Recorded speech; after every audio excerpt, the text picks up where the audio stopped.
नमस्कार। आज आमे सुनिबा भाग्यबल थिला बोली जने ब्राह्मण पुओ किपरि राजा हेले।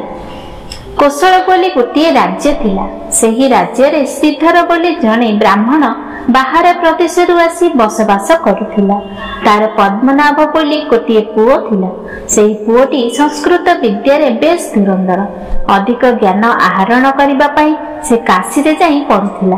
किछि वर्ष परे तार पाठ पढ़ा शेष होगला। तेणु से चली चली घर को फेरुथिला। मझी बाटरे दले तीर्थयात्री तार साक्षात है। सेमानक ठारु खबर मिलिला जे तार पितामाता वृद्धावस्था जोगु मृत्युवरण करिसंती। एबे तांको घरे तो आउ केही भी नाहंती। ए खबर सुनी पद्मनाभ आउ निज ग्राम को फेरबा पई इच्छा कला नहीं। निजर जीविका अन्वेषण रे शेषरे से अन्य राज्य को जीवा पई स्थिर कला। काशी सहर ठारू से सेते बेलको तो अनेक बाट छाड़ी आसिलानी। केउ राज्य सेटा ताको जणा नहीं। संध्या समय रे से राज्य उवास सामना दे चाली चाली जाउछि। ए समय रे सेटिकार राजा सांध्य भ्रमण रे फेरुथिले। पद्मनाभर चेहरा खूब सुंदर थिला। अन्य मानकु से आकर्षण करि पारुथिला। राजा ताड़े अनैबारु से राजा को कहिला, महाराज मु जणे भ्रमणकारी आपणक राज्य रे आसी पहुंचिली। वर्तमान तो संध्या होई गेलानी। तातिक पई आपणक उवास अतिथिशाला रे विश्राम नेबाकु चाहूची। स्थान मिलिले मु अत्यंत खुशी हुअंती। एकथा सुनी राजा कहिले, अतिथिशाला तो केवल परिव्राजक मानक पई ही होइची। आपण खुशी रे दिने काहेकि जेते दिन चाहिबे सेते दिन रहि परिबे।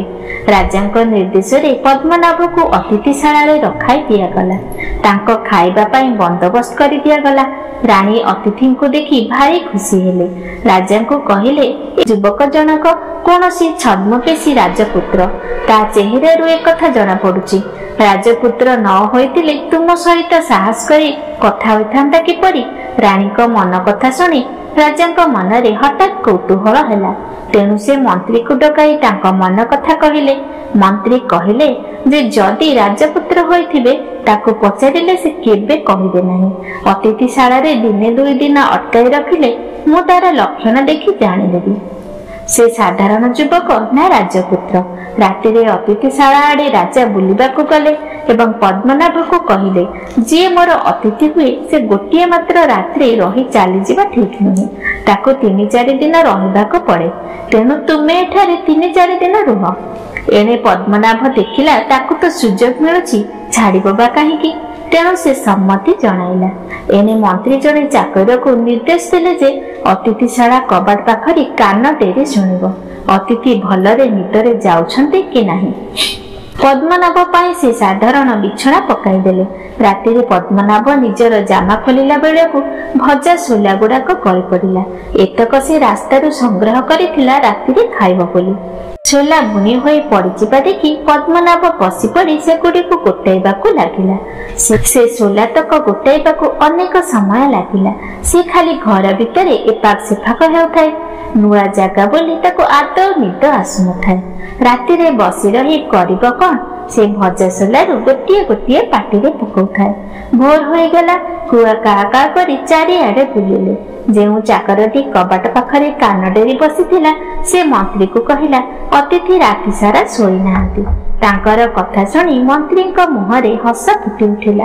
से सखाळे अतिथि को चूड़ा चकटा खाइबा को देबा पई पुजारी को निर्देश देले। मंत्री को आदेश अनुसार अधा कंसाई चूड़ा चकटा पुजारी आने अतिथि को देई गला। राति सारा तो सोला भजा खाई खाई पद्मनाभर पेट पूरी जाइथिला। तेणु आउ किछि खाइबाकू तार मोटे आग्रह नथिला। तेणु से चूड़ा चकटा खाइबला नहीं। जेतेबेले मंत्री खबर पाइले जे अतिथि जलखिया खाइले नहीं, सेतेबेले तांकर खुशीर सीमा आउ रहिला नहीं। से जाई राजा को देखा कले और कहिले, महाराज रानी को अनुमान निर्भुल। अतिथि साधारण घरर युवक नुहे। गतकाली जे बिछଣା अतिथि पई दिया जाइथिला सेतिरे साधारण लोक आराम रे सोइथांता, କିନ୍ତୁ ଯୁବକ ଅତ୍ୟନ୍ତ କୋମଳ ଶେଯରେ ଶୋଇବାରେ ଅଭ୍ୟସ୍ତ ଥିବା ହେତୁ ସାରା ରାତି ସେ ଆଦୌ ଶୋଇନାହାନ୍ତି। ପୁଣି ସକାଳେ ଯେଉଁ ଜଳଖିଆ ଦିଆଗଲା ତାହା ସାଧାରଣ ଲୋକର ଆହାର ହୋଇଥିବା ହେତୁ ସେ ତାକୁ ମଧ୍ୟ ଖାଇଲା ନାହିଁ।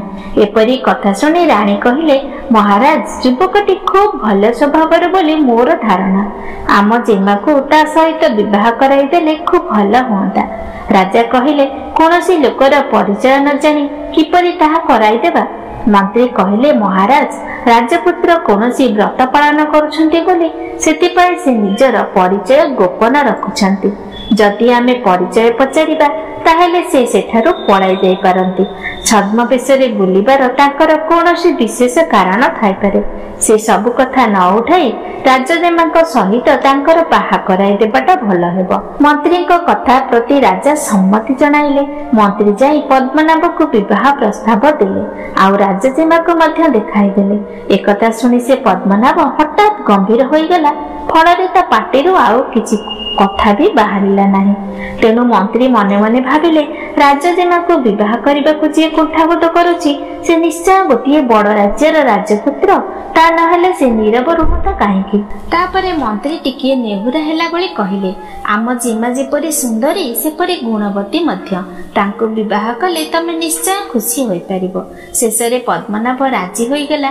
ବହୁତ ଜାକଜମକରେ ରାଜଜେମାଙ୍କର ବାହାଘର ହୋଇଗଲା। କିଛି ଦିନ ଏମିତି ବିତିଗଲା। ଦିନେ ରାଜଜେମା ପଦ୍ମନାଭକୁ କହିଲେ, ଆମେ ଆଉ କେତେ ଦିନ ଏଠାରେ ରହିବା? ତମ ରାଜ୍ୟକୁ ଯିବା ନାହିଁ କି?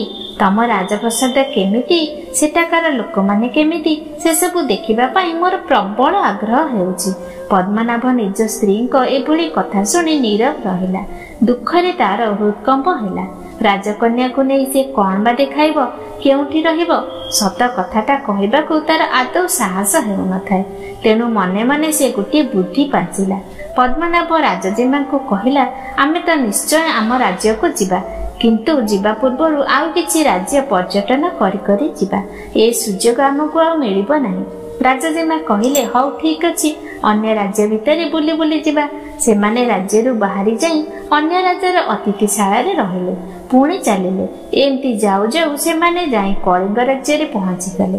ସେଠାରେ ଅତିଥିଶାଳାରେ ସ୍ଥାନ ନଥିବାରୁ ସେମାନେ ଜଣେ ବିଧବା ସ୍ତ୍ରୀ ଲୋକ ଘରେ ଯାଇ ରହିଲେ। ରାଜକନ୍ୟା ନିଜର ଖଣ୍ଡିଏ ଅଳଙ୍କାର ବିକ୍ରି କରିବା ପାଇଁ ପଦ୍ମନାଭଙ୍କୁ ଦେଲେ। ସେ ରତ୍ନ ଖଞ୍ଜିତ ଅଳଙ୍କାର ଏବଂ ଯୁବକ ଯୁବତୀ ଦୁଇ ଜଣଙ୍କର ଚେହେରା ଦେଖି ବିଧବାଟିର ଟିକେ ସନ୍ଦେହ ହେଲା। ସେ ଦୁହେଁ ନିଶ୍ଚୟ କୌଣସି ରାଜପୁତ୍ର ଓ ରାଜବଧୂ ହୋଇଥିବେ। ଏମାନେ ଛଦ୍ମବେଶରେ ବୁଲୁଛନ୍ତି। ଏହି କଥା ଜଣାଇବା ପାଇଁ ବିଧବା ସ୍ତ୍ରୀ ଲୋକଟି ଯାଇ ରାଣୀଙ୍କ ପାଖରେ ପହଞ୍ଚିଗଲା ଏବଂ ରାଣୀ ମାଙ୍କୁ କହିଲା, ମା, ଆପଣଙ୍କର ଯେଉଁ ରାଜକୁମାର ପିଲାଦିନେ ହଜି ଯାଇଥିଲେ ସେ ଏବେ ଛଦ୍ମବେଶରେ ଆସି ମୋ ଘରେ ଆଶ୍ରୟ ନେଇଛନ୍ତି। ତାଙ୍କ ସାଙ୍ଗରେ ରାଜବଧୂ ମଧ୍ୟ ଅଛନ୍ତି। ଆପଣ ଦୟାକରି ମୋ ଘରକୁ ଆସନ୍ତୁ ଏବଂ ସେ ଯୁବକ ଜଣକ ଆପଣଙ୍କ ପୁଅ କି ନାହିଁ ଦେଖିଯାଆନ୍ତୁ। କଳିଙ୍ଗର ରାଣୀ ତାଙ୍କ ସାଙ୍ଗରେ ଦାସଦାସୀ ନେଇ ସେ ବିଧବା ଘରେ ପହଞ୍ଚିଲେ ଏବଂ ପଦ୍ମନାଭ ଯେ ତାଙ୍କର ହଜି ଯାଇଥିବା ପୁତ୍ର ବୋଲି କହି ରାଣୀ ତାକୁ ଆନନ୍ଦରେ କୁଣ୍ଢାଇ ପକାଇଲେ। ଏତେ ଦିନ ପରେ ହଜିଲା ପୁତ୍ରକୁ ପାଇଲେ ବୋଲି ଆନନ୍ଦିତ ବି ହେଲେ। ରାଜାଙ୍କ ପାଖକୁ ଏ ଖବର ଗଲା। ତାପରେ ସେ ରାଜାଙ୍କ ନିର୍ଦ୍ଦେଶ ଅନୁସାରେ ରାଜକୁମାର ଆଉ ରାଜବଧୂଙ୍କୁ ବହୁତ ଆଡମ୍ବର ସହକାରେ ବାଜା ବଜାଇ ବାଣ ଫୁଟାଇ ହାତୀ ଉପରେ ବସାଇ ଉଆସକୁ ନିଆଗଲା। ସେମାନଙ୍କୁ କଳିଙ୍ଗର ରାଜସିଂହାସନରେ ଅଭିଷକ୍ତ କରାଗଲା। ସେମାନେ ହେଲେ କଳିଙ୍ଗ ରାଜ୍ୟର ନୂଆ ସମ୍ରାଟ। ତେଣୁ ଭାଗ୍ୟବଳ ଥିଲା ବୋଲି ଜଣେ ବ୍ରାହ୍ମଣ ପୁତ୍ର ରାଜା ହୋଇପାରିଲା।